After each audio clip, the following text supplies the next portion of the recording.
Hello बच्चों, कैसे हैं आप? उम्मीद करती हूँ आप बढ़िया और एकदम मजे में होंगे। चलिए आज हम पढ़ते हैं समास।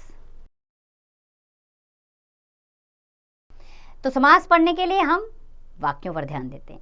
जैसे हमारे सामने वाक्य है, चंद्रमा के समान मुख यानी चंद्रमुख, दो पहरों का समूह यानी दोपहर, हवन के लिए सामग्री हवन सामग्री, 10 हैं आनन जिसके दशानन। तो इन शब्द समूहों को हम देखते हैं कि बाईं ओर के शब्द समूहों के लिए दाईं ओर संक्षिप्त रूप में लिखा गया है। इन संक्षिप्त रूपों को समस्त पद या सामासिक पद कहा जाता है तथा जिस विधि से समस्त पद बनाए जाते हैं उसे समास कहते हैं।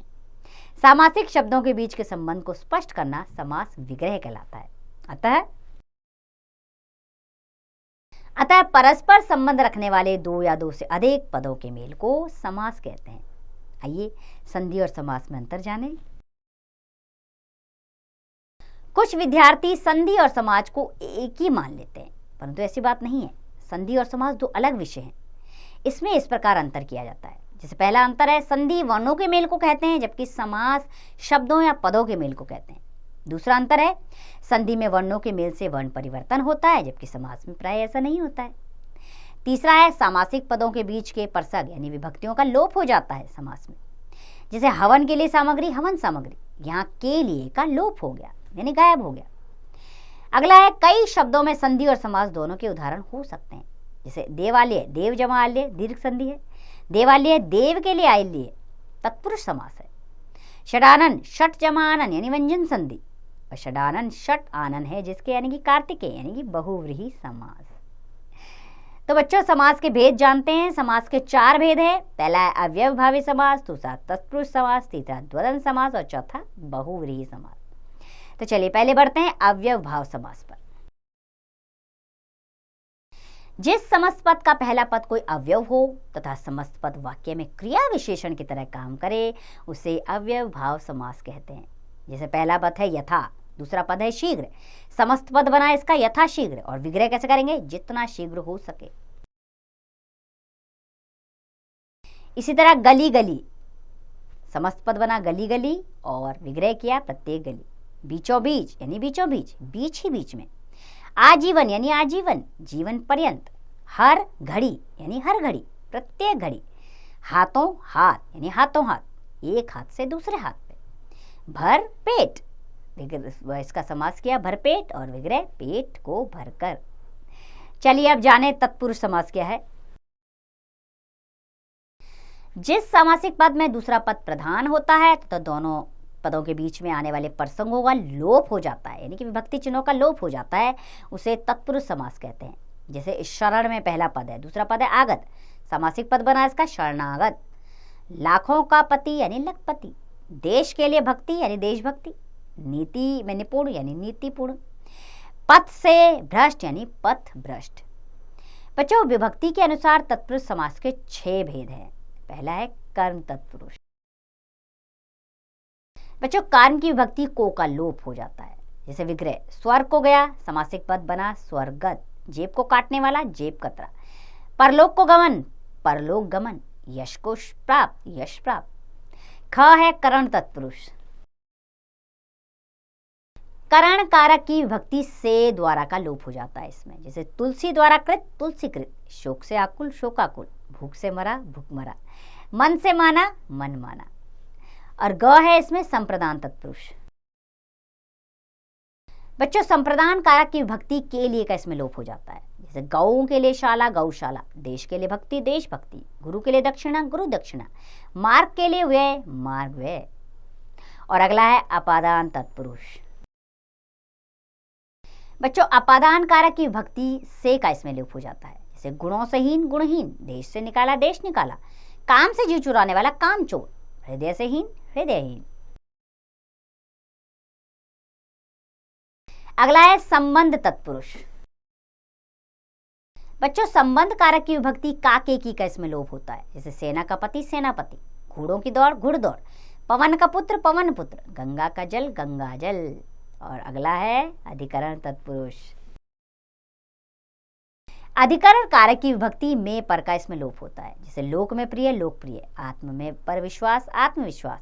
नीति में निपुण, नीति निपुण। घोड़े पर सवार, घुड़सवार। तत्पुरुष समास के उपभेद। बच्चों, तत्पुरुष समास के 3 उपभेद है, कर्मधारय, द्विगु और नज। पहले जानेंगे हम कर्मधारय समास। जिस सामासिक पद का उत्तर पद उपमान हो और पूर्व पद व उत्तर पद में विशेषण, विशेष्य अथवा उपमेय, उपमान का संबंध हो, वह कर्मधारय समास कहलाता है। जैसे पहला पद है परम, दूसरा पद हो गया आनंद, सामासिक पद बना परमानंद। और विग्रह कैसे करेंगे? परम है जो आनंद, पीत अंबर यानी पीतांबर, पीला है जो वस्त्र, नर जमा उत्तम नरोत्तम, नरों में है जो उत्तम, पुरुष उत्तम पुरुषोत्तम, पुरुषों में है जो उत्तम, मुख चंद्र यानी मुख चंद्र, मुख रूपी चंद्र, देह लता यानी देह लता, देह रूपी लता, कमल नयन यानी कमल नयन, कमल के समान नयन, घनश्याम यानी घनश्याम, घन के समान श्याम। और ख है द्विगु समास। जिस सामासिक शब्द का पूर्व पद संख्यावाचक विशेषण हो वह द्विगु समास कहलाता है। जैसे चौमासा, चौमासा, 4 मासों का समूह, नवग्रह, नवग्रह, 9 ग्रहों का समूह, सप्तऋषि, सप्तऋषि, 7 ऋषियों का समूह, त्रिलोक, त्रिलोक यानी 3 लोकों का समूह। और गौ है नग समाज। जिस शब्द में न के अर्थ में अ या आ, अन का प्रयोग हो वह नय समाज हो जाता है। जैसे अछूत, अछूत जो छूत ना हो, अविश्वास, अविश्वास जिस पर विश्वास ना हो, अनपढ़, अनपढ़ जो पढ़ा ना हो, अनहोनी यानी अनहोनी जो ना होनी हो। तीसरा है बच्चों द्वंद्व समास। जिस समास में दोनों पद प्रधान हो उसे द्वंद्व समास कहते हैं। सामासिक शब्द के दोनों खंड अर्थ की दृष्टि से स्वतंत्र होते हैं तथा इनके बीच का और एवं तथा या अथवा आदि लुप्त हो जाते हैं। समस्त पद में प्राय संयोजक भी लगा रहता है, यानी कि छोटा सा डैश, उसको संयोजक कहते हैं। जैसे सुख दुख, सुख दुख यानी सुख एवं दुख, पति पत्नी यानी पति पत्नी, पति और पत्नी, जीवन मरण, जीवन मरण यानी जीवन तथा मरण, उतार चढ़ाव यानी उतार चढ़ाव, उतार या चढ़ाव, जलवायु यानी जलवायु, जल और वायु, सीताराम यानी सीताराम, सीता और राम। चौथा है बहुव्रीहि समास। वह सामासिक पद जिसके दोनों पद ही प्रधान ना हो वरन समस्त पद के कार्य के आधार पर कोई विशेष सांकेतिक अर्थ प्रदान हो, बहुव्रीहि समास कहलाता है।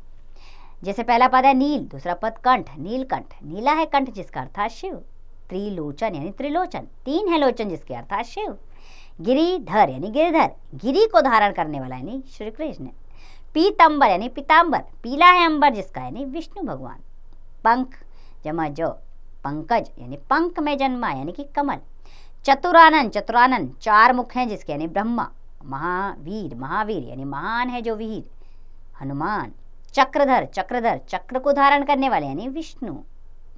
आइए बहुव्रीहि तथा कर्मधारय समास में अंतर जानें। बच्चों, बहुत से शब्द बहुव्रीहि तथा कर्मधारय दोनों समासों के उदाहरण होते हैं। ऐसे शब्द बहुव्रीहि है या कर्मधारय, इस बात का निर्णय विग्रह पर निर्भर करता है। समस्त पद का एक पद दूसरे पद का विशेषण हो या दोनों पदों में उपमेय उपमान का संबंध हो, कर्मधारय समास होता है। और यदि दोनों पदों के मेल से कोई तीसरा अर्थ प्रकट हो तो बहुव्रीहि समास होता है।